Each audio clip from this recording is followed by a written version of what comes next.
Well, the massive challenge here in Glasgow is very simple: how to end and stop carbon production, carbon dioxide production, to end global warming. It's a modest ambition, of course. It's fundamental with this existential challenge to our planet. What kind of options are there on the table? What kind of options are possible? I'm joined by Chad Frischman, who is Senior Director for Project Drawdown. And Chad, you say you have the most comprehensive plan ever proposed to reverse global warming. Very modest claim you've got. How do you achieve that? Well, first, Nick, thanks for having me on the show here. So drawdown is a point in time when atmospheric concentrations of greenhouse gases begin to decline on a year-to-year basis. It's what we need. It's a prerequisite to stopping global warming and beginning the long process of reversing it. So at Project Drawdown, we evaluate all the technologies and practices that we know work, that are scientifically valid, economically viable, already scaling, and have more positive externalities than negative. We look at all areas of human activity and provide a list that is scientifically backed, data-driven, that evaluate that integrated whole. So every solution in working together in parallel, all the different system dynamics that we have to take into account to see the system as a whole, and we evaluate what is possible over a 30-year time frame. Can we reach a 1.5 degrees Celsius warming target? And the answer is yes. Prerequisite, getting to drawdown, and it's possible. Are governments aware of everything you've put on the table? I think so. Lots of governments are. You're not sure? I know some good stories.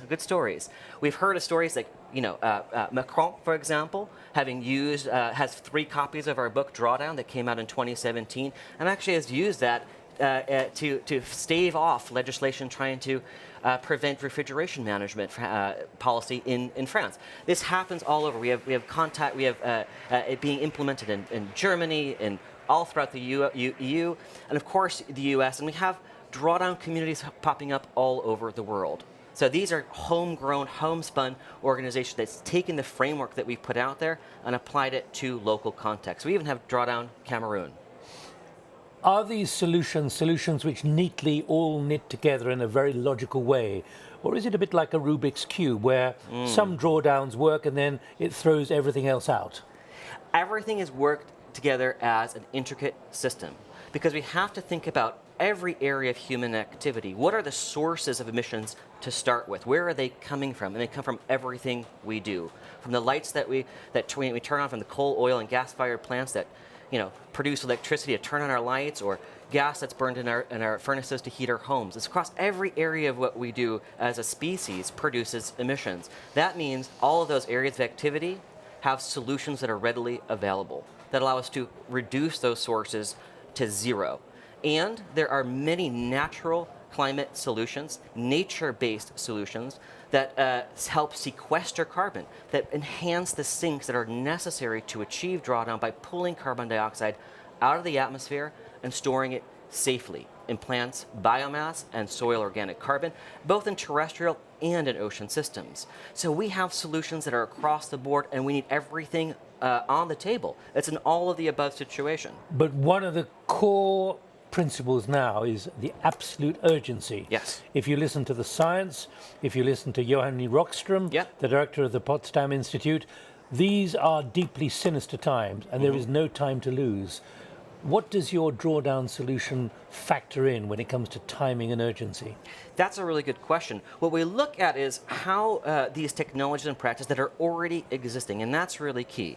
A lot of folks are going to tell you, well, we need to have some future silver bullets to come online and get us to that point of 1.5 degrees Celsius target, right? These are technologies that don't even exist yet. Right? They're not economically viable. There's more uncertainties built around these future technologies. We don't have time to wait for those silver bullets that aren't going to come. And you know what? When they do come online, when these future technologies do come online, they're not going to immediately become effective. They're not going to immediately become scaling across the world to effectively get us on the track that we need to be on. We have solutions that exist today. So how do we deal with the urgency? Identify what works, what's already scaling, what's applicable all over the world, and move faster and farther than we thought we needed to. And we can, because it's not a technology issue, it's not a financial issue, it's a matter of will. Will from our policymakers, will from our businesses, and frankly, even we individuals and households have a role to play. What's your instinctive feeling at the moment? There are those, including Professor Rockstrom, who say we're passing tipping points now. 9 tipping points, many of them have already been passed. In other words, could it be that the basis for your drawdowns has already been superseded by new realities which are going to require different approaches? Now, that's true. I mean, there is a potential that we have reached... you're behind the curve. Well, I wouldn't quite say that we're behind the curve. No, I wouldn't say that at all, because we show very clearly through our ambitious projections on what is possible, and we already see these technologies scaling in an exponential rate. And these are it's fundamentally essential to get those to a 100% renewable grid, yes. To change our built environment, yes. To advance our mobility options to electrify the system, yes. And these are all already on these curves. We need to be more ambitious. I don't think that we're... Finally, though, Chad, I mean, you make it sound so simple. We got the solutions, the drawdown solutions. I'm sitting here thinking, here we are among 40,000 people who are desperately trying to work out how to reverse or at least stabilize our planet, which is facing an existential threat. Why, if it's so easy and you've got the solutions, are they not being accepted and just implemented immediately? Well, you know, frankly, as I'm trying to say here, it's not our solutions. It's humanity's solutions. We're just aggregating the data around solutions that are already being implemented. Right? Humanity already knows what to do.